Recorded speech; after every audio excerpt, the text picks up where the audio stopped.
So Piers Morgan had on a bunch of liberal content creators, and I think they just argue and melt down over why Kamala Harris lost, pretty much. And it's just like 55 minutes of unadulterated libtard meltdown. So I'm excited. Let's get into it. Let's go. Let's fucking do it.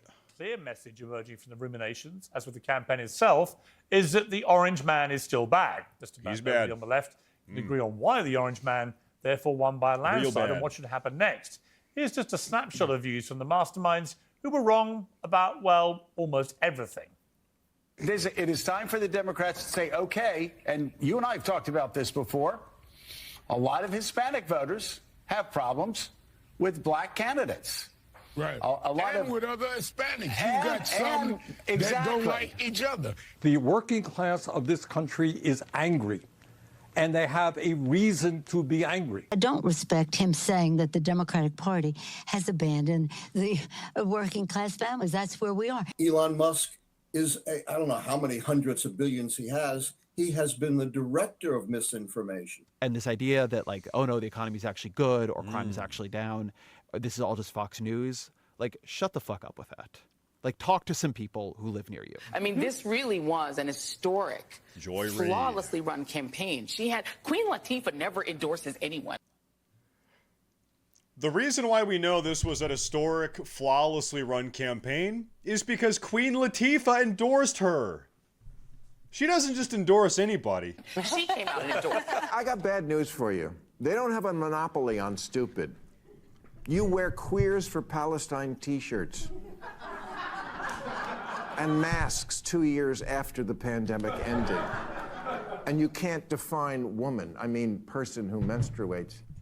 Ooh. Exactly. Whatever the prescription should ultimately be, the diagnosis is surely crystal clear.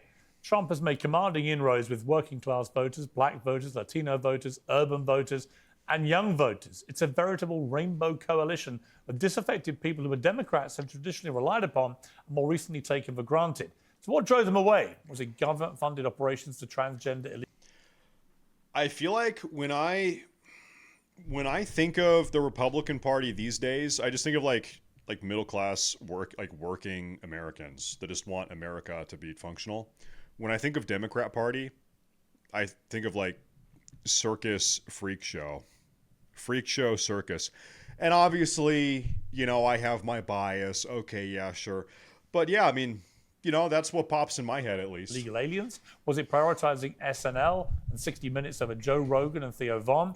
Was it the warm embrace of Liz Cheney and a hawkish, even conservative stance on the wars in Israel and Ukraine? Was it gaslighting America into believing Joe Biden was so sharp he could slice concrete and meant ousting him for a simply dreadful candidate in Kamala Harris? Maybe it was all of the above, delivered with a customary liberal serving of supreme self-confidence and the firm belief that everyone who disagrees with them is a moron or a bigot. But joining me for an uncensored battle for the heart and soul of the Democratic Party, the host and founder of the Young Turks, Cenk Uygur, presidential historian and pollster Professor Alan Lichtman, Democrat influencer Harry. Oh, no. Oh, no. Sisson, and author of New Prize for These Eyes, a senior political analyst at Fox News, Juan Williams. Well, welcome to all of you. Juan, in particular, long time since I've spoken to you. Great to have you, I think, making your debut on Uncensored. So thank you very much. I want to say real quick, last night I did not stream. You might have noticed. I read for probably 3 hours yesterday in the evening, and then I also, for the first time in a little while, I was plugging away on the Hyperborea book. The Hyperborea book is underway. It's true, it's happening. It is getting finished. We're making good progress. Very much. This is blue on blue, chaps, so you can rip into each other to your heart's content, and hopefully out of it we may get some form of consensus over certain ways that the Democrats could go.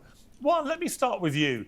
When you look at the election and you look at the thumping win Trump got and who he won it with, do you think this whole campaign by the Democrats to portray him as racist, sexist, transphobic, Islamophobic, a Nazi, blah, blah, blah, blah, blah, did they just over-egg the devilment souffle and just in the end play into his hands? Well, I think they thought, based on the numbers, that this was going to be an effective form of attack, and I think it was for the base of the party. But I think. How do you possibly think that calling Donald Trump a misogynist, racist, white supremacist, neo-Nazi is going to be an effective line of attack when you did that in 2016 and he fucking won? And he fucking won. And also they like those talking points were way more compelling also in 2016 than they were in 2024. Totally, completely. I don't know how they decided to go that route again. I think that there were a lot of people who were attracted to other parts of Trump, and I think the whole macho man thing, it worked. You know, you were talking about a rainbow coalition. No, it wasn't a rainbow coalition, but I think that you saw white men still go big for Trump. You saw the Latino men, and I think that's the big story of the election. Latino men suddenly went towards Trump. Latino men? How do you say man in Spanish? Latino man. Men? Hermano? No, that's friend. How do the hombre? Hombres. Latino hombres. ¿Dónde estás? ¿Dónde estás, mi Latino hombres? ¿Dónde? Putas? No, not my putas. Aquí. Hello. No, that's German. Hello. Hola. Hola. And there were some black men. I think it was a male thing, and I think, again, the idea that he said offensive, vulgar things about women, the fact that he is, and, says he wants to be an authoritarian, that's all true. But I think a lot of the men said, you know what, we like it. Yeah, I think that's right. And all the men said, based? I mean, Professor Lichtman, you correctly forecast the result of 9 of the past 10 US presidential elections, but not this one. Like most pollsters, I have to say, very, very few people predicted a big win, other than I might, if I may be so modest, I did. I went on Fox News 10 days before with Brian Kilby. You know what I'm thinking about right now? You know what Latin American men and white men have in common, probably to some degree? No, I can't say this. No. I'll get in trouble if I say this. Yeah, never mind. No, I'm not going to say that. Win said, I think he's going to win big. But actually, most people thought we'd be incredibly tight and it could go either way and so on. But it wasn't that at all. Why do you think Trump is so difficult to poll? Which is clearly the conclusion I would draw from this. Well, I am forthrightly willing to admit I missed this election. I still think I actually had 10 out of 10 before. I think I was right about 2000, but we're not here to litigate that. I still think it's a pretty good record. Now, I think two things are operating here. What a freak. Number one, I was incredibly critical at the time of the spineless, cowardly Democrats openly and viciously trashing their elected president and their elected nominee right out there in the open. I have never seen that before, and I've studied American politics since. Might it be because nobody fucking voted for her? I've never seen the Democrats publicly trash their candidate like this. Maybe it's because, I don't know. Maybe it's because nobody fucking voted. They didn't even have a primary. Maybe that's why. The founding, and that tainted any nominee. And they're now taking no responsibility for that. They're blaming everybody else. Until they look in the mirror, the Democratic Party is going to be in trouble. Secondly, why did my keys miss? Because my keys are based upon the proposition that a pragmatic, rational electorate decides whether or not the White House party is governed well enough. Yes, my elaborate election predicting system is predicated on the idea that everybody's not retarded. And so if ever my system is incorrect, then it's just because people are too stupid. To get 4 more years. That was exploded this time by a new wave of disinformation that we've never seen before. In addition to the usual sources of disinformation, we had a huge change this time. A 300 billionaire, a guy who's richer than most countries of the world, who controls X, spreading vast disinformation. According to reports, billions upon billions of viewers saw. Name one. Vast misinformation. Name one. Just one example. His disinformation. People have a completely distorted view of and also, like, are we going to sit here and pretend that this is the first and only time that rich business owning Americans have gotten involved in U.S. politics? Well, this is unprecedented. A rich business owning American is getting involved in, like, yeah, because that's never fucking happened before. What was the disinformation? Inflation is going up. Let me pin you down on that, though. You say Elon Musk was spreading disinformation. Like what? Yeah, like what, bitch? Yes. He is spreading vast disinformation that's sunk in. Like even what? People who think their own financial situation is pretty good. He doesn't even say. Think inflation is going up when it's been cut by 75%. That unemployment is a near high when it's inflation, near a low. On that point, see, it's interesting. You would say that's disinformation, but the point is that inflation is still not zero. Therefore, prices are still going up. Therefore, people. The only way you get inflation to zero is with a recession. Yeah, but here's my point. Obviously. Here's my point. Yeah, but here's my point. Democrats kept telling the American people rather arrogantly, I thought, the economy's in really good shape. Meanwhile. Okay, so like normal yearly inflation or like optimal is like 1 or 1.5. It's like I know it's like less than 2% per year. Like some amount of inflation is healthy. It's like 1% or something like that, right? For the first 2 years, maybe 2.5 years of Joe Biden admin, we had like over 7%. It was like 7.5. It was like really high. And then it's come down and now it's like 5. Something like that. And so when we say the Joe Biden administration has lowered inflation it's like, well, yeah, but it's like still really bad. Still pretty bad. Inflation still exists. In other words, prices have continued to go up and up and up, albeit not at the same rate they were going up. But if it wasn't zero, and it wasn't, it was like 2.5% or whatever by the end, that is still inflation. So it's not disinformation to say the only Americans way are still you get suffering it to inflation. zero is a recession, is deflation. That's ridiculous. Inflation is. They need to let this lesbian woman talk. I can tell this lesbian woman is cooking something up, and I want to know, what is it? It's been cut by 80%, but it's not just inflation that people are wrong about. But do you accept inflation means prices are still going up? Do you accept prices were still going up? Of course. Right, so they that's the point. always do, unless you have a recession. That's not disinformation, That's ridiculous. Then, is it? By Elon Musk, and that it's isn't disinformation about every other aspect of the economy as well. Disinformation about undocumented immigrants, like they're bloodthirsty killers. They are the most law-abiding segment of our society. Illegal immigrants are the most law-abiding segment of our society?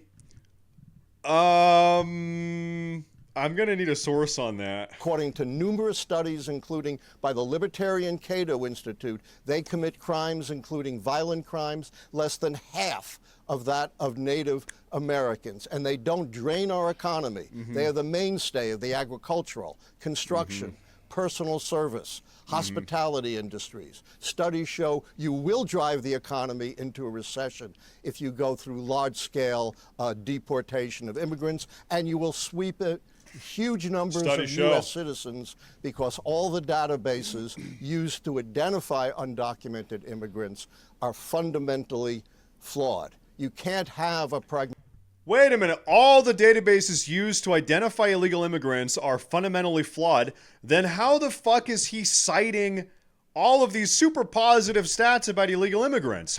They don't commit crime and they're only they're only beneficially economically and they're all so great, but also everything we know about them is totally fucking flawed. Huh?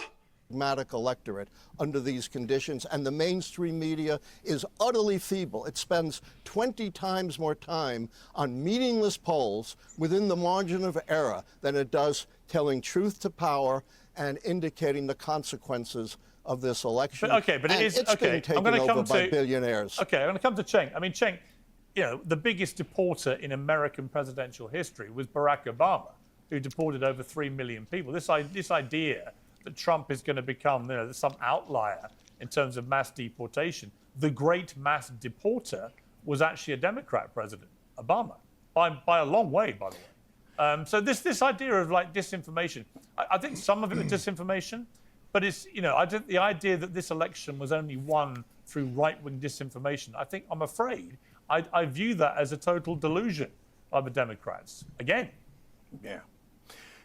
Yeah, I totally agree with you. I'm sorry, but I totally disagree with Juan and Professor Lichtman. Don't blame the voters. I think, look, we could get into this discussion, but Juan, I think you're blaming the voters. I think that's a terrible idea. And look, I debated Professor Lichtman before. I told him his theories about the keys were absurd. I was right. He was wrong. I said he'd lose his keys. No, you were couldn't not find right, them and before I the was election. not wrong, and that's a cheap shot, and I won't stand for it. Well, who won? How are you going to say he's not wrong? Like, bro, you literally were just wrong. Literally, you're wrong. Brother, you should not be taking cheap shots at me. Who won? You want to make your you point, live make your in point. a total Don't make world it of denial. I read your own followers' comments, and they all trashed you, every one of them, and supported me. Yeah. I read a bunch of comments on YouTube, and like, dude, holy shit. By the way, this guy is the professional. Lichtman is the professional. You need to trust him. He knows what he's talking about. You don't. Right, with your personal yeah, attacks. come find out again. Make whatever point you bro, want. thank Don't you. make it You personal. don't know anything. Thank you. Thank you. You don't know You anything. attacked me You personally. You're so deluded. Oh, right. I've only been a professor for 51 years. On this program, published I've never been. How have you published 13 books, been a professor for 51 years, and you're still a fucking retard? How did that happen? Able to finish a How thought. many books have you published? Dude, this guy is completely out of touch. Holy shit. No, because you're personally attacking me again. Say whatever you want, but I'm not going to stand for brother, personal you got it wrong. Say you were whatever you want. preposterously and stupidly wrong. So, okay, all right. Can I just finish a goddamn thought ever on this show? No, not if you're personally I you admitted proved I it. was wrong. I don't need you to call me stupid. Okay. Can I just say, it's great to see you Democrats all getting along so well. Who taught you manners? It's lovely to You see a need one. post-election harmony as you all come together We're again. just one right now. Hey, Meltdown. Alan, Total meltdown. you deserve a tall glass of shut-up juice, so can you just shut up for a second? Whoa! And let someone who knows what they're doing. You're so right, Piers. You're so right. We're so unified right now. Make any point you want. I will not sit here and stand for personal attacks, for blasphemy against me. You don't need to do that. You don't.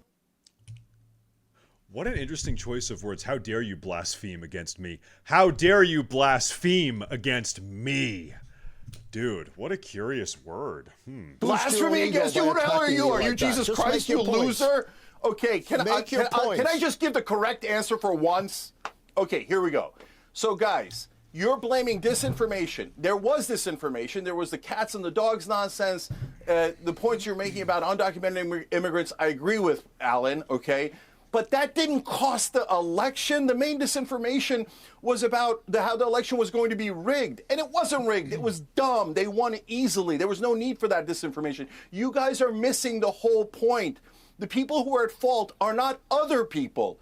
It is the candidate, Kamala Harris, the previous candidate, Joe Biden, Democratic Party, Democratic leadership. You guys don't want to admit that they're the problem. They're the cancer in the Democratic Party. True. So you blindly lash out at the voters, at information, at social media, and you want to shut down anyone who disagrees with you. That's not the correct answer. There are three wings of the Democratic Party. There's the establishment wing that the great majority, almost everyone on television supports and kisses the ass of and does propaganda for. That wing has led to disaster. They lost to Donald Trump twice, nearly lost to him 3 times.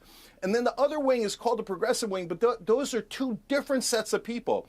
In the progressive, so-called progressive wing, what you have is the identitarian left, the people who do what the right wing would call woke politics and identity politics, and that is disastrous. That's what the trans ad was at the end, and it cost us.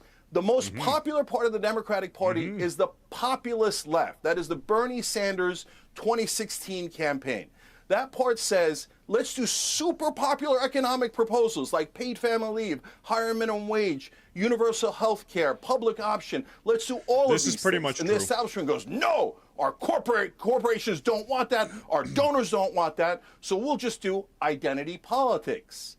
And maybe identity politics will unite the left. But it didn't. Identity politics led to disaster. It was a poison within the Democratic Party, used ironically by the establishment Democrats because they didn't want to talk about popular proposals that we have because their donors hate those proposals. Okay, let me bring in Harry. Now, Harry, you tweeted or posted on X on November the 6th. Kamala Harris's speech was amazing, graceful, strong, hit the right tone. She's a fantastic leader and a great role model. No idea how she lost to Trump. You're a bright young guy, Harry. I've interviewed you several times. Right? You know why she lost. And that speech, in a way, to me, was the perfect illustration. She basically... This lesbian lady, Harry is her name, has never given a political take that she is not being paid to give. Okay? As it turns out, this person, Harry, is totally bought and paid for by the DNC, propaganda, young Zoomer, TikTok mouthpiece, 100% taking money from the DNC, getting given talking points, saying exactly what being told to say. He said nothing. She talked about billions of stars and the moonlight and shining lights and all that. There was nothing there. There was no meat on the bone, no substance. And that was her problem throughout the whole campaign. She had 100 days to show America, here's how I'm going to fix all your problems. Instead, she did the Hillary Clinton playbook. After promising us joy and sunshine, immediately pivoted to Trump's a Nazi. They're all fascists. They're all disgusting. And by the way, here are all my rich, famous entertainment friends who are all going to surround themselves on me on stages. Didn't work for Hillary. Didn't work for Kamala. And at some point, young guys like you who are the future of the Democrat Party, you've got to wake up and smell the cappuccino. Young guys that look like Harry Sisson are not the future of the Democrat Party. Young white guys like this are not the future of the Democrat Party. You need a candidate that can resonate. I mean, Cenk's right. The Democrat candidate who has most resonated with the public was Bernie Sanders, right? You'd have done better with him running in this election. But you guys don't see it that way, do you? Well, I think that since the election happened and sitting with it for a couple weeks, I know why Kamala Harris lost. You know, I think that what I said was premature. And I think it's a combination of what all the gentlemen around me are saying. I think it's like a middle ground in life, which I think is often the case, which is I think Professor Lichtman is right that it was a lot of disinformation pushed by a lot of bad actors in the right wing. But I think that Cenk and the gentleman beside me hang on, Harry. There was disinformation from the left as well. When you keep calling him a Nazi... But Piers, it's not to the same level. It's not to the same level. When you keep calling Donald Trump a Nazi and a fascist and all these things, and his supporters, Nazi sympathizers... It was his own all that is total Nazi. disinformation. Because he hasn't murdered 12 million people, and he's not going to. Well, and by the way, you all know that. So the disinformation is on both sides. I disagree. I disagree with calling Donald Trump a Nazi or calling him Hitler. But I want to be clear that it was his own former advisors who called him that and likened him to Hitler. Kamala Harris never got on a stage and said, oh, yeah, Trump's Hitler now. She just alluded to the fact and brought up the fact that his own former advisors said that. But I also want to make the point that I think that Cenk and the gentleman from Fox News is right when it comes to the economy. I think we were not great when it came to messaging on the economy. Kamala Harris has most certainly said that he is a fascist, that he is an authoritarian, that our democracy is at risk. Most certainly. Whether or not she used the N-word, I don't remember specifically, but it kind of doesn't matter. The benefit that Trump had is that he could put his slogan on a yard sign. He could say, Kamala Harris, Democrats, high prices, Trump and Vance, low prices. Kamala Harris, on the other hand, was tasked with explaining, okay, here's why inflation went up. Obviously, it's not Joe Biden and me. It's because of external factors. Here's why gas prices went up. Obviously, it's not me. It's external factors. You know, if you're explaining, you're losing, as the famous saying goes. Yeah. So that was the uphill battle that we had. And I think there was kind of a perfect storm that led to Donald Trump being elected. And I think that I disagree with But Cenk you're missing often. something else. You're missing something else, Sure. which is all the culture war stuff that we kept being assured by the left nobody cared about. No one cares about the trans debates, right? Nobody cares that biological men are wrecking women's sport. Nobody cares that they're invading women's personal spaces, and so on and so on. No one cares that kids are being put through mutilating surgery before puberty. And we kept being told, nobody cares about this. Leave them all alone. It's transphobic. I'm not transphobic. I wanted trans people, as I still do, to have fairness and equality. So we actually know, I uploaded a video about this, the most important issue for undecided swing state voters, it's this video. The most important issue for undecided swing state voters, right here, is actually trans issues and cultural issues. That is the single most important issue for undecided voters, was trans issues. Can I? Is that despite... Where's the fucking image? Right here. Okay. Reason to not choose Kamala Harris. Okay. So let's look at swing voters that chose Trump. Right here. This column. The number one issue, Kamala Harris is focused more on cultural issues like transgender issues rather than helping the middle class. That was the single most important factor for swing voters that chose to vote for Trump instead of Kamala Harris. It's a big deal to say that it's like, oh, it doesn't matter. People don't care about that. It's just not true. It's totally not true. In their lives exactly the same as all of us on this panel. But when you keep telling people it is fair, on the one hand, Democrats said, we protect women's rights on abortion. On the other hand, we're absolutely fine for women's rights in sport to be traduced at this ridiculous altar of biological men. Yeah, I mean, this is a good take, too. This is kind of what you're saying, right? You know, like having an opinion on what should we do with Israel and Iran and Lebanon and Ukraine, like, oh, man, I don't know. It's like a very complex thing.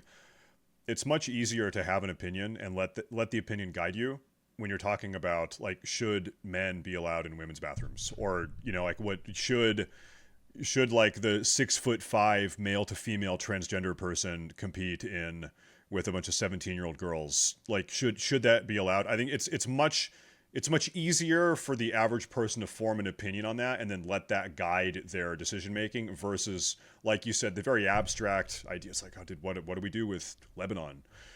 I don't know. I don't fucking know. Nobody knows. Who are now trans women competing against women and beating them. You can't be both. So the public went, this is, and you're shaking your head, but look, the New York Times did a report about that ad, which the Trump campaign did so successfully and repeatedly. I saw it. You know, Kamala's for they, them, Trump's for you. They reckon it moved the needle by 2.5 points. It was the most successful and effective 30-second ad in modern political history. So people did care. And the Democrats were just too deluded, it seemed to me, because most of them, you must realize this issue of trans athletes in women's sport is wrong. You all know it's wrong. For some reason, you wouldn't get off that train. And that delusion was one of the reasons that you lost so badly, I believe. But Piers, to Professor Lichtman's point, that ad in and of itself contained misinformation. The ad was saying, oh, Kamala Harris wants to pay for prisoners' transgender surgeries. All right, she said it a few years ago, but she said it. But wait, hold on. In the New York Times also reported that this took place under Donald Trump's presidency as well, because depriving a trans prisoner the right to get gender-affirming care is, Cenk, it's the law, it's the Constitution, is against the Constitution of the United States, preventing cruel and unusual punishment. Because if somebody is deemed medically necessary to receive care, no matter what that care is, and you ban it or say, no, you can't get it, that absolutely falls under cruel and unusual. Is it medically necessary for... Okay, if a man goes to prison for a crime and then 3 years into his imprisonment, into his prison sentence, he decides that he wants to transition after having been tried, convicted, whatever, sent to prison as a man, then after the fact, then he decides he's a woman, is that medically necessary? Is it cruel and unusual to not facilitate that? And then also not only pay for the transition, but then also send her to a woman's prison? I don't know that that's medically necessary. I don't know about that. Usual punishment. So Donald Trump did the same thing. And that's an example of the disinformation, or at least the lack of context that Trump's campaign do you accept, Harry? Yes, do you accept that this Cenk, I'm sorry, yes. But do you accept the so-called culture war stuff that I would frame as a kind of very, very far left progressive woke stuff that I've seen a lot of Democrats in the more center part of the party coming out now and publicly saying what I was saying for a long time. Apparently, Bill Clinton kept warning them internally. David Axelrod has come out and said, we've got to stop this. You know, Joe Scarborough did a big monologue about it on Morning Joe. At some point, you've got to recognize that most average Americans just found all that stuff complete bullshit. Yeah. And that's one of the reasons you lost. And you've got to move on from it. If you come back with another woke progressive platform in 4 years' time, you will be out of office potentially for 4 more, 8 more, maybe 12 more years. I promise you. Take it to the bank. So, Piers, I agree to a degree, but not in the way that you're framing it. I think that we do have to move on from... There's a really good article I saw published the other day. It's actually published by not the Bee, but anyway.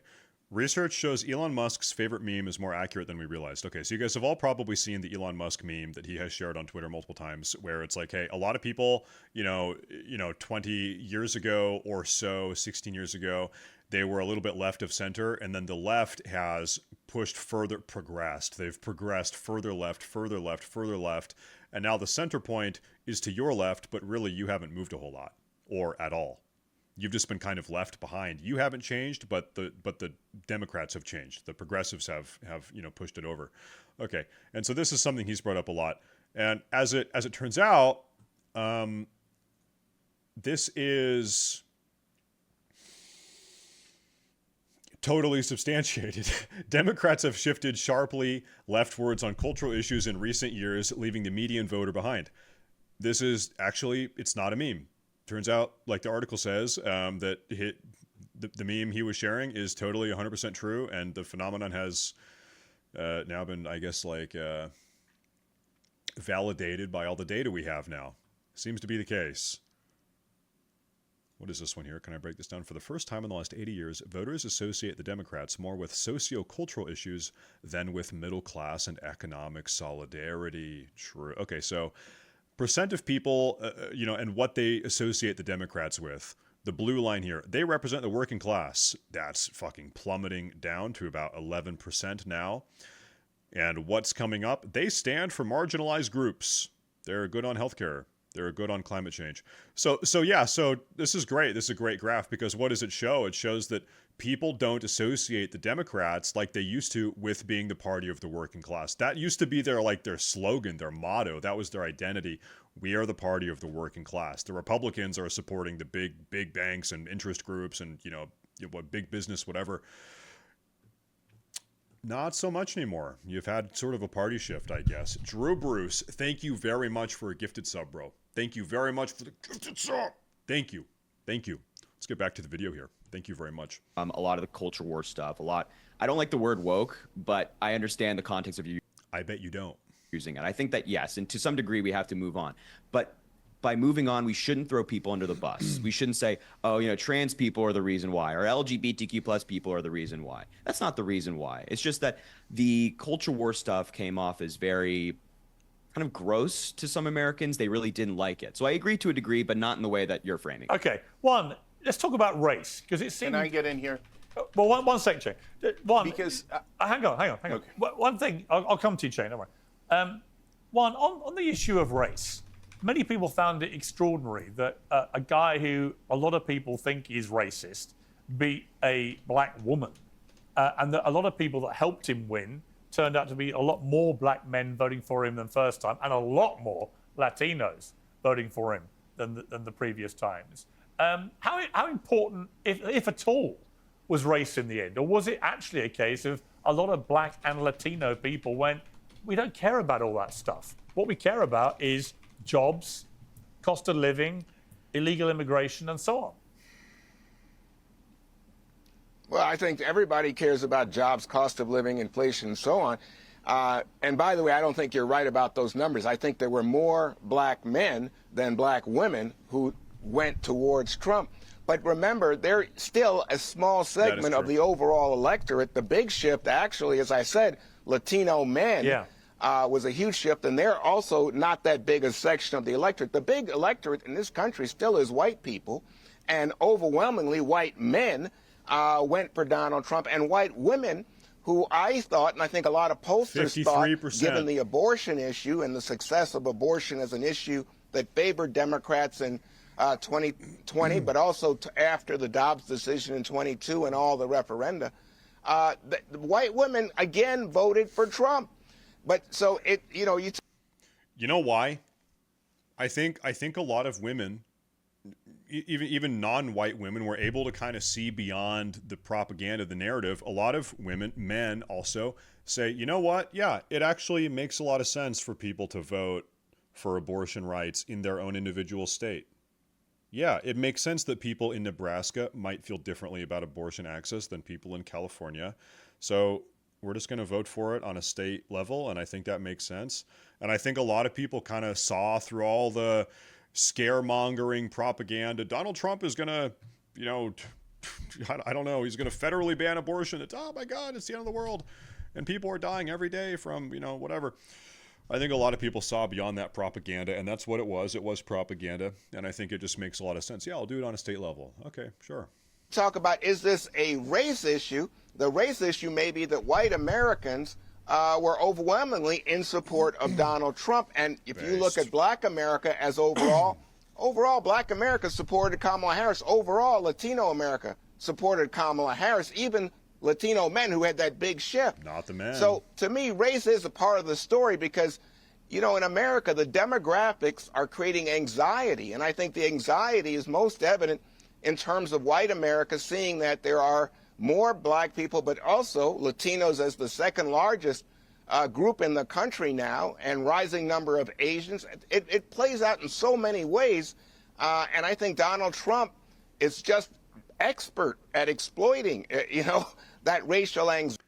I totally disagree. I think Donald Trump did not exploit the white vote at all. And honestly, I wish he would talk about the white vote. I wish Donald Trump would activate the white vote. He doesn't fucking talk about it at all. He did not exploit his white base at all. Kamala Harris, you've got black women for Kamala Harris. You've got and these are these are groups. They've got fucking Zoom calls. Hey, today we're doing a Zoom call crowdfunding campaign. Black men for Harris, black women, fat black women for Harris, Latina women, Latino men for Harris, white guys for... Kamala Harris was totally breaking down the racial demographics. Trump, it's like, dude, I don't even think he talked about white men one time. Anxiety to say to people, these... It's actually totally fair to say the Kamala Harris campaign gave more attention to white guys than the Donald Trump campaign. That's true. It's not attention that I particularly want, but it's true. They talked about white guys more than Trump did. It's a fact. Democrats are playing identity politics or whatever. I think the identity politics overwhelmingly is played by Donald Trump with white America. Oh, Cenk, come on. You wanted that to is jump so in. off base. Yeah, so look, I'm going to address what Juan's saying too. But first, Harry, I know that the same policy was under Donald Trump, but that's not disinformation. That's for our candidate to go out there and clarify that and to fight back and to make her case. But she refused to make her case. She barely did any interviews. They were all incredibly structured to protect her fragile ego. All she did was talking points. Donald Trump's out there, sometimes like a maniac, but a lot of times looking like a real person at McDonald's and with a garbage truck. And our side goes, oh, that's terrible. No, it's not terrible. Those are great photo ops. It was brilliant. When our guy is a... Yeah, how dare you try to identify with the working class. And this is one of the reasons why you've seen a pole shift here, where you've seen, do people associate the Democrats with the working class anymore? No. In fact, they were making fun of Donald Trump for working a day as a garbage man, working a day at McDonald's, whatever else he did, right? They were mocking him for it. And it's like, no, those things Donald Trump did, working at McDonald's, garbage man, whatever, that actually means a lot to everyday working class Americans. Like, they identify with that. They see that. That's important to them. It is. Or a person is a corporate talking robot, that is not helpful. We are misdiagnosing the case here. So when on these identity issues, the Republicans set traps. No, hold on. The Republicans set traps for us. So the great majority of the country is in favor of trans rights, and I'm 100% in favor. But I'm playing PvE server tomorrow. Trans rights, and I bet you that the entire panel, including Piers, says that as well. Yeah. But when you go beyond rights and you say, hey, they dug and dug, they tried to find, hey, how about banning them from the military? Trump tried that in the beginning. It wasn't popular. Banning them from bathrooms, not popular. But they dug until they got to sports, and that was winning ground for them. And what I said is, guys, get out of there. It's a trap. You don't have to fight on that. You're falling into their trap. And what happened, as Piers can attest to, is everyone else on the left screamed, transphobe, fascist, Nazi. Let's dig in on our least popular position. That was terrible politics. Totally agree with that. And Juan, I love you, brother, but it ain't about race. It ain't about race. You know what? Latino men didn't vote for. Hold on. Latino men didn't vote for Donald Trump because all of a sudden they like white people or orange people. They voted for him based on economic issues. Democrats only think in terms of identity, but that's not working anymore. The one number. The absolute funniest take I heard about why Latino men voted for Trump is because they don't want to have a black woman boss them around. I don't know if that's true. I'm not a Latino man, but I did hear someone say that, and I thought that that was funny. Number one identity people care about is not Latino, black, or white. It's class. Are you going to do something for the average man, or are you going to sit there and play identity politics so you avoid the more important questions that your donors don't want to talk about that actually helps the average guy, like paid family leave and higher wages? Okay, Professor Lippman. I don't get it, Cenk. I don't get it. The reality is, like, Bill Clinton, Bernie Sanders, Barack Obama, they stood up for Obamacare. They stood up for fair pay. These are populist issues at the heart of the Democratic Party. You go after the Democratic Party donors and the establishment Democrats stood for those issues. Okay, what was one single populist issue that Kamala Harris had that she was running alongside?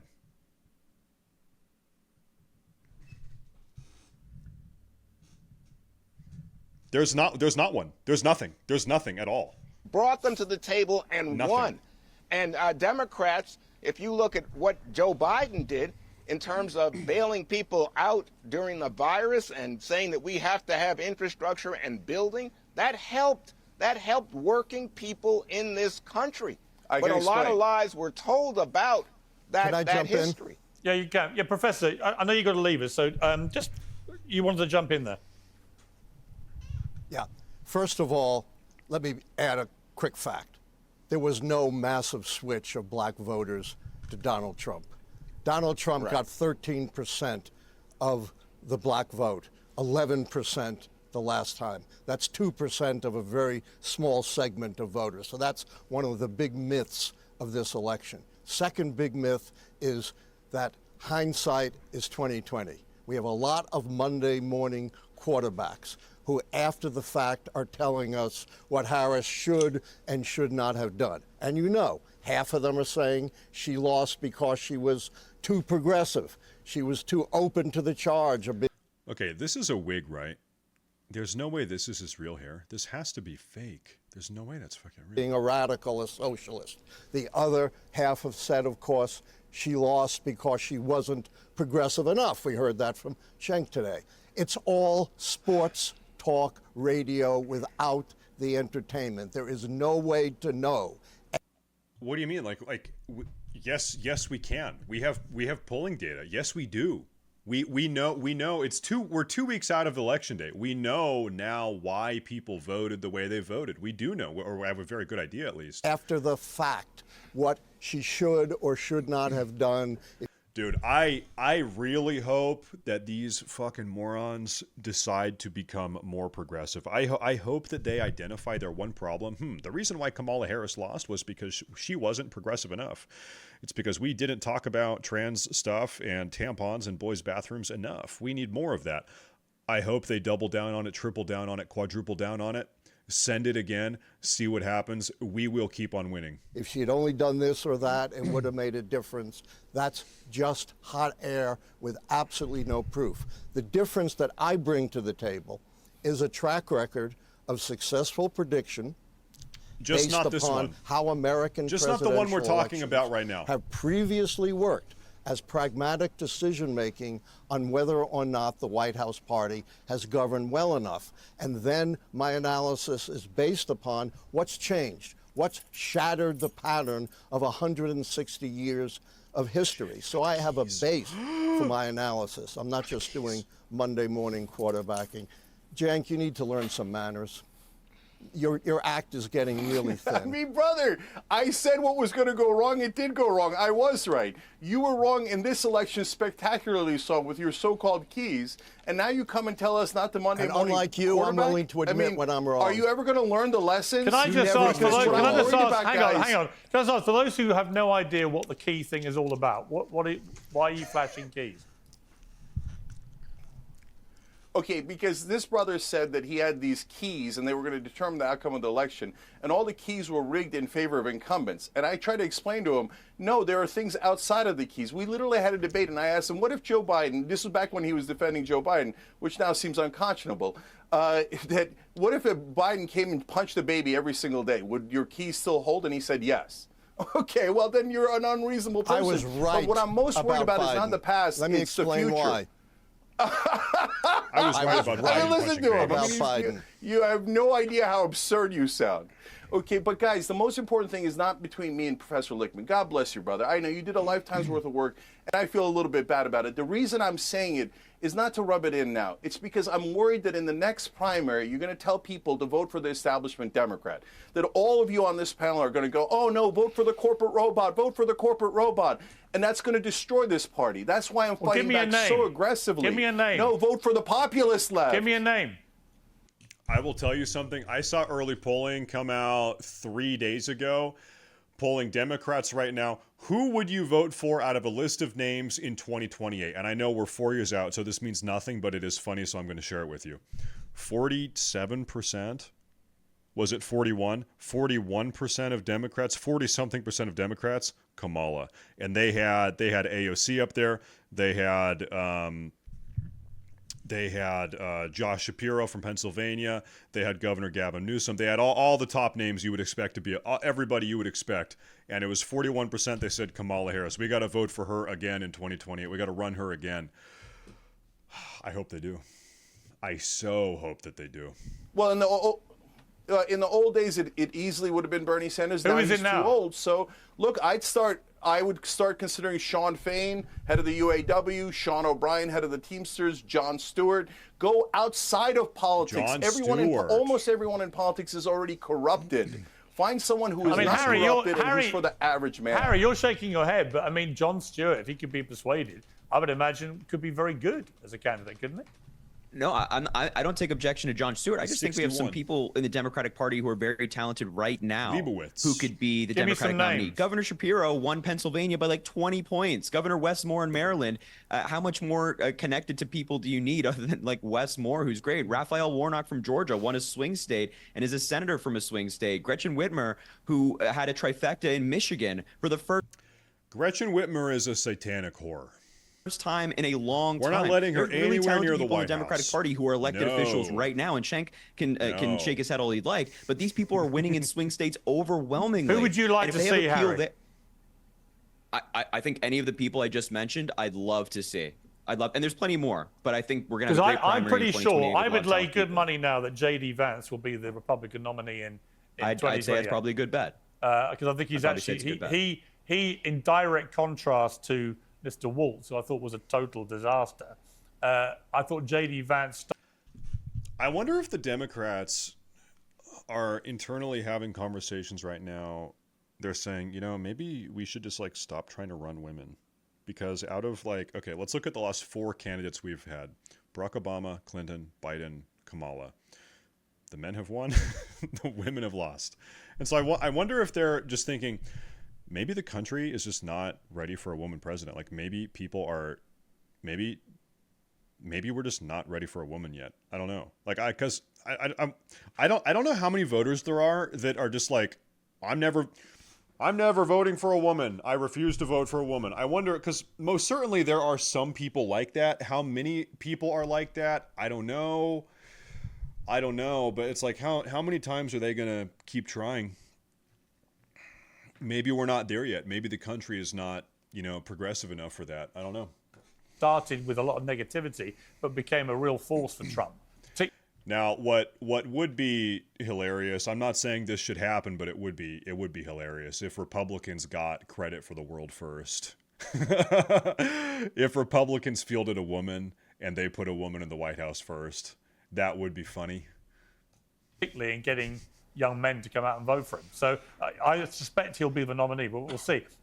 Professor Lippman, we're going to say goodbye to you. Thank you very much indeed for joining us. I appreciate it. In a moment, though, we're now going to be joined by, to add to our panel, the Ohio State Senator Nina Turner. Whoa, first making shit. His uncensored debut. Oh. The host of the Kyle Kulinski show. Kyle Kulinski. Well, Kyle, welcome to Uncensored. We're trying to get you for a long time.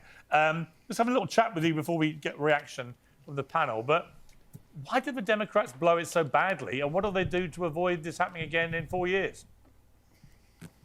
I mean, the simple answer is that Kamala Harris kind of codes as a technocratic status quo manager, and Trump codes as a change agent. And so, I mean, to sum it up as simply as possible, voters just thought he's going to deliver more change, she's more of the same, and they broke for him. Who would you like to see run the party now? I mean, what's the future right? of the Democrats looking like to you? Jon Stewart. I've been pushing that since the day Trump won this time around. Really? Because what we need is, honestly, a controversial, charismatic celebrity might make all of the difference, but it's that mixed with Bernie Sanders' policies of actually delivering social democracy for people, raising their pay, getting them health care. I mean, here's the thing, though. Jon Stewart is 61 years old. He's a little bit too old, I think. He's 61, dude. He would be 65. No, he's too old. There's no way we're going to do that. Nope. I think that's the magic stew. And honestly, I think it's a shame that more people aren't talking about the controversial, charismatic celebrity portion of Trump being so successful. Also, I would be curious. So he was on air every single day, 5 days a week for like 15 years straight. I'm sure he has probably publicly said things on just his TV show that would be dug up, that would be brought up, that modern day Democrats would not be cool with. I bet he's got jokes making fun of trans people 15 years ago. I bet he's got jokes making fun of gay people 15, 20 years ago. I bet he probably does. Is that you can't keep the cameras off him. He's entertaining. Love him or hate him, you can't stop watching him. And so we need to sort of mirror that on the left. And I think the way of doing that is Jon Stewart. But I would add to that what Bill Maher's been warning for a long time to liberals, speaking as a liberal himself. And I'm pretty much where he is politically, I think. I feel the same way. And I know you've been keen to say, look, Kamala didn't mention any of these woke issues or whatever, but she's very much associated with a lot of those woke. No, okay. How can I put this? Comedy is only illegal to the radical progressive left. And if Jon Stewart is running for president 4 years from now, who is his base? Who's the base? The radical progressive left. Okay, so it's the people he's trying to pander to that would be the people seeking to hold him accountable for shit that he said 25 years ago that really nobody should give a fuck about because it was a different time, right? But like you know my point, you know. Woke issues. She's certainly voted in line with a lot of the more progressive stuff, like allowing transgender athletes in women's sport and so on. So she's seen to be a progressive who then moved rapidly to the centre when she got the nomination, and it was all too much of a screech for people, probably on both sides.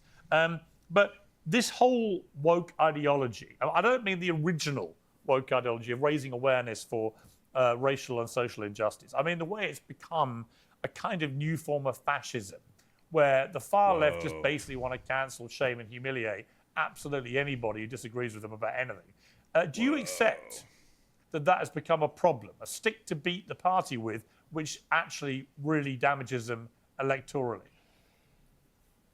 No, I think Kamala ran basically the platonic ideal of a non-woke Democratic campaign.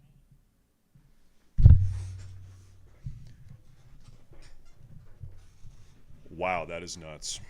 She never mentioned race. She never mentioned gender. She never mentioned trans people. She never mentioned pronouns. Well, okay, to be fair, so what he's saying. Okay. All right, hold up. I'm getting out MS Paint. Very powerful program here. Okay. This represents Kamala Harris's entire political campaign. let's let this line represent Tim Walz's entire political campaign. Okay? This, or like existence in politics over 30 years. This is their presidential campaign, 3 months long. Okay? So yeah, it's true that during the presidential campaign, neither of them spoke about the things he said they didn't speak about.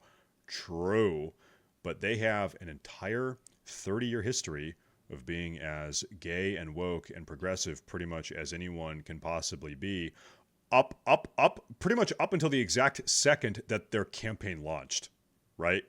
So it's like, well, they didn't say anything that was gay or woke or trans, whatever, in the 3-month period that they were campaigning. It's like, well, yeah, but we can look at their entire history and see the shit that they said like they existed as humans prior to 3 months ago, and we can see everything that they said. Pronouns or Latinx or cancel culture. She repeatedly stressed that she was going to represent all Americans. She ran to the right on the issue of the border. She talked about owning a gun. She ran on freedom and patriotism. And so when you put all that stuff together, I simply don't know what people are talking about when they say she's they're talking about her record. Also, I don't know the answer to this. I'm just curious. If I go to Kamala, does she have Kamala Harris? I mean, hey, she has pronouns in her Twitter bio right now. That's all I'm saying. She's got pronouns in the bio right now, okay? Those things well, hang on. They're talking about her record as vice president of the Biden administration, where they never stopped talking about this stuff for nearly 4 years. So you can pretend when you get the nomination, whoa, I'm a centrist, and I'm a gun-toting Rambo, by the way, as well, to all you Second Amendment people. But actually, if you judge her on what she said and did in 4 years, she was a progressive left person. And to pretend otherwise is to just ignore what went on in that period. What I'm much more concerned about is not Democrats being woke or Democrats censoring speech. I'm much more concerned about Trump's record on those things. So, for example, Trump said he wants to punish flag burning with a year in jail. That's against the First Amendment. He sued CNN for $475 million for calling election denialism the big lie. Before he was president, he sued Bill Maher for $5 million over a joke. He said he wants to open up the libel laws. He called for jailing journalists who report on the Supreme Court abortion ruling early before the decision. How many of those things did he do in his first term? Pro-Palestine protesters. How many of those things did he actually do in his first term? Because it seems to me another problem, and he does this brilliantly, by the way, with the left. He sucks you in because he just shoots them a hip and he says stuff that crosses his mind or whatever. And rather than pick him off on stuff he actually does, you all go completely nuts every time he opens his mouth and says something a bit crazy. And if I was advising the Democrats, I'd be like, stop doing this. You're literally playing into his trap every time you do this. Just pick him off on the stuff he actually does. Then you got a better chance. All right, I'll do that. Here, ready? He gag ordered the EPA from telling the truth on climate change. That's deeply anti-free speech. He arrested and charged. He gag ordered the EPA from telling the truth about climate change? 6 journalists with felony rioting. He did not pardon Assange. He did not pardon Snowden. He did not pardon Daniel Hale. He wanted to invoke. Did Biden? Did Obama? The Insurrection Act to deploy the U.S. to deploy our own troops against George Floyd protesters. He should have done that. He 100% should have done that. He chose not to, but he should have. These are all things that are actually on the record, things he actually did. And the thing that I find incredibly frustrating is that nobody talks about it. Trump magically gets a pass for things he actually did. No, listen, okay? Donald Trump was actually very not fascistic during the George Floyd Black Lives Matter protests or riots. It was in predominantly Seattle, Portland, Oregon, Minneapolis. He offered to each of the state governors, he said, listen, I can send you federal troops. What are they called? The National Guard? National Guard. He said, I can send you whatever you want. Just give me the word and I'll do it. He didn't send them in unrequested. He just made the offer to the governors, all of whom hated him because Minnesota, Washington, and Oregon all hate him. He was rejected. And you know what? He said, all right, then everybody's going to watch your cities burn. We're going to watch your cities burn down on Fox News every single night, but let the record show I made the offer. And he And he didn't just send the boys in. Okay, he did not do that, which is what a fascist would have done, I guess. I don't know, according to the Democrats at least, but that's not what he did. He doesn't get Democrats a pass. get held to a super high standard. Come on, he doesn't get a pass. How many times have you heard Trump people has say had, those things I just Trump told you? has had. Wait. Hang on. Let me answer you. Trump has had the most unrelentingly hostile media from a mainstream media that is largely staffed by liberals. We know this, because the way they all go nuts when their paper wouldn't come out and endorse Kamala, and they all resign, so they reveal their true colours. Cable news the same, MSNBC, CNN, you can fire a harpoon around their newsrooms and you wouldn't hit a conservative, right? So let's just get real about the way mainstream media is made up. I've worked in it, and there are very few conservatives, and that is part of the problem as well. And I just think that ultimately, if the Democrats are going to try and make themselves electable, they've got to move wholesale on now to a far more effective way of campaigning. And it can't just be every time Donald Trump speaks, mass hysteria, shaving your head, going on TikTok and posting videos of yourself screaming and saying you'll never have sex with a Trump supporter again. All this stuff is insane. How about just telling the truth? Wait. How about just telling the truth? That's a radical idea, right? When was the last time you heard that Trump arrested and charged 6 journalists with felony rioting? Who talked about that? Did CNN talk about that? Did MSNBC talk about that? Did you talk about that? Nobody talks about it. And the fact of the matter is Trump attacked... Hold up. Trump charged 6 journalists with felony rioting. What happened here? I haven't heard about this. What happened? This is The Guardian. This is 7 years old. Hold up. What's our date? What is this? 2017. Former journalists get felony charges after covering inauguration unrest. A documentary producer, a photojournalist, a live streamer, and a freelance reporter facing up to 10 years in prison. Okay. All 6 were arraigned in... What were they doing?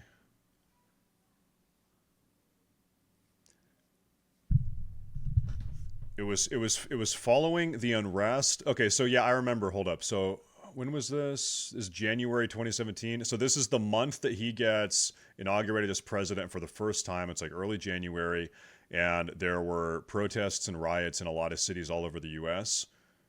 I would guess that these... I don't remember exactly, and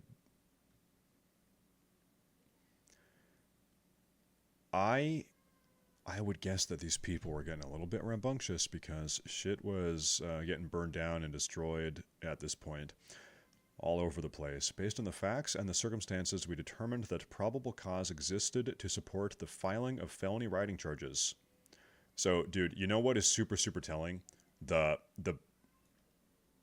When Kyle Kulinski here is asked, give me an example of something Trump has done that you don't like, he's got to go all the way back to January of 2017. And his best example is like some journalists that were arrested for probably participating in riots. That's his best example. Okay. Cool. Democrats 4 times as hard as they attack him. Yeah. So if anything, the lesson to take away is the opposite. Democrats should get more arrogant, they should get more aggressive, and they should tell the truth more. Come on, Kyle. You know that would be utter suicide. No, that's the truth. You know what? You wouldn't be as good at it as he is, because he does it with humor. You lot all do it with these incredibly straight-faced, virtue-signaling, I'm outraged by absolutely everything faces. And it's like, if you all just chilled out a bit, have a bit of Kool-Aid, No. have a bit of a laugh. That's why I said Jon Stewart. Death by mockery. Well, actually, you're right. Jon Stewart gets exactly the right tone. On that, I agree with you. That's right. Yeah. Yeah, we agree. Yeah. I agree. Let's bring in Nina Turner and the rest of the panel. Nina, you've floated... Real quick, we have some breaking news. Elon Musk is now technically the top Diablo 4 player in the world after a record clear time of 152 in the game's toughest challenge. He just doesn't stop. All he does is go. There's no breaks. He just pumps. Let's go. That Rahm Emanuel, as a new DNC chair, would be a good signal that the Democrat Party is only there for the donor class. Many other people would say that Rahm Emanuel's a very effective political operator. But actually, the Democrats need a bit of that muscle. Dude, this chick's hairline is worse than mine. Holy fucking god damn. Okay, I'm going to move my webcam a little bit. You guys are going to want to see that. Okay, I'm gonna. Piers very effective at a cover-up. As we know, as mayor of the city of Chicago, he covered up the police murder of Laquan McDonald. He closed many schools in the black community. Certain segments of the black community are very outraged by him. He is more of the same and should be as far away from the DNC as possible. Now, if the Democrats want to lose again and get handed again like they just did in 2024, then go ahead and have Rahm Emanuel there. But if they want to do a new thing and answer to the working class people of this country from all backgrounds, then they need to have somebody there, primarily who's going to say no more dark money in Democratic primaries. Rahm Emanuel is an absolute no. We know that the Chicago Teachers Union feels the same way, and many others will come out against him if he decides to run for that. Okay. Juan, let me bring you back in, because MSNBC is now at war, which is always entertaining to watch, because Joe and Mika from the morning show went off and they revealed this morning to go and see Trump in secret at the end of last week after bombarding him with abuse for years and years and years, having originally been great friends of his. But another MSNBC presenter, Katie Fang, has now tweeted, normalizing Trump is a bad idea, period. So clearly there is an internal fracturing going on, which I suspect is going on in the Democrat Party at large, because I would urge them to be more collegiate with Trump. I remember on the 2016 campaign trail, Jimmy Fallon had Trump on his show, and Jimmy Fallon like touched his hair to make sure his hair was real or something, and they were doing a joke. And the left-wing media got super mad at Jimmy Fallon. You're normalizing him. You're making him seem like a normal guy. You're joking around with him. You're making him seem regular and normal. It's like, well, yeah, well, hold up. What if he just is like a regular guy? What if, hear me out, what if he's not the crazy, bloodthirsty fascist you're all telling us he is? I've always felt that he's one of those guys, he's a natural pugilist. If you read his book, The Art of a Deal, he says, if you punch me, I'll punch you 10 times back. Actually, if you go and hang out with Trump, and I've criticized him as much as I've praised him, he can take criticism if he feels like you're not just unrelentingly abusive. So I actually thought that Joe and Mika, we'll play a clip from what they said this morning, but I thought this was a good move on their part. Let's take a look. Joe and I went to Mar-a-Lago to meet personally with President-elect Trump. It was the first time we have seen him in 7 years. Now, we talked about a lot of issues, including abortion, mass deportation, threats of political retribution against political opponents, and media outlets. We talked about that a good bit. Do you think they went there to beg him not to arrest them or like deport them? Do you think they were actually like that scared? Why did they go? I want to know why they went. And it's going to come as no surprise to anybody who watches this show, has watched it over the past year or over the past decade, that we didn't see eye to eye on a lot of issues, and we told him so. What we did agree on was to restart communications. Well, what do you make of that? I mean, you know, I actually feel America's been so toxic in the way it's become so tribal, and they've been part of that, no question, on one side, and Fox have done it, I guess, on the other, and so on. Should we encourage both sides to come together a bit more, like they used to in the old days? Sure. I mean, look, I'm all for people working together, building bridges, kumbaya. I'm all for it, because I think, you know what? If you look at the Congress of the United States, totally polarized, they're also totally paralyzed. They're not getting anything done. Yeah. We need to get things done. And on the world stage, I could go on and on. But I think that with Joe and Mika, and I watched that show, so I'm no critic of it in that sense, because I subscribe, if you will. But let me just tell you, it looked to me like their ratings have gone through the floor. They have, yeah. And I think that when people talk about Trump, you talk about Trump, he's a celebrity. People have said you can't take the camera off him. I think for them, it's like, you know what? This is a way to get back in the media ratings game. You know, the idea that we're connected to Trump. People like to advertise on shows they know the president might be watching. They would love to get Trump to, instead of watching Fox and Friends, to watch some of Joe and Mika, Morning Joe. But, you know, to me, that's it really calls into question, have they been authentic when they were saying that this... The Joe and Mika morning show, it's just like so depressing. They both just look so fucking sad and pissed off and downtrodden. Especially Mika. It's like, God, dude.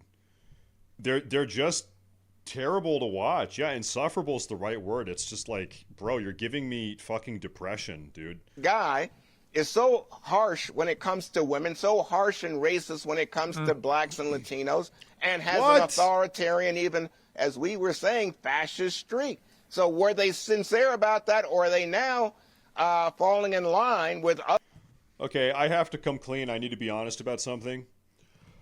I didn't want to say this during the campaign, but now that we've won, I feel like I can say this. Donald Trump, 4 years ago, texted me the N-word. And I did not respond, but he did text it to me. And I've kept this secret for a long time. Others who find, you know what, I want to get on the bandwagon because Trump has just been reelected and won the popular vote. Yeah. To my mind, you got to be straight about your authentic sense so that the audience can trust you, and I think they put that at risk today. Well, it's interesting, Cenk, because the journalism professor and author Piers. Jeff Jarvis has accused them, Joe and Mika, of inflicting a, quote, betrayal on their colleagues, democracy, and us all. He tweeted, it's a disgusting show of obeisance in advance. Yeah. So I have a different opinion than everybody here. My first question would be, what are we agreeing on? So if you want to go to Trump to get him to agree on things that we agree with, like an anti-war position, fantastic. Of course we should be open-minded to that. You'd be nuts not to be open-minded to that, right? If he were to actually do anti-corruption, which he always promises but never does, right? And you can get him to be open to that, fantastic. But why are Mika and Joe going there? To push for, the public option? No, they're going over there to get access. And so they seem like utter frauds.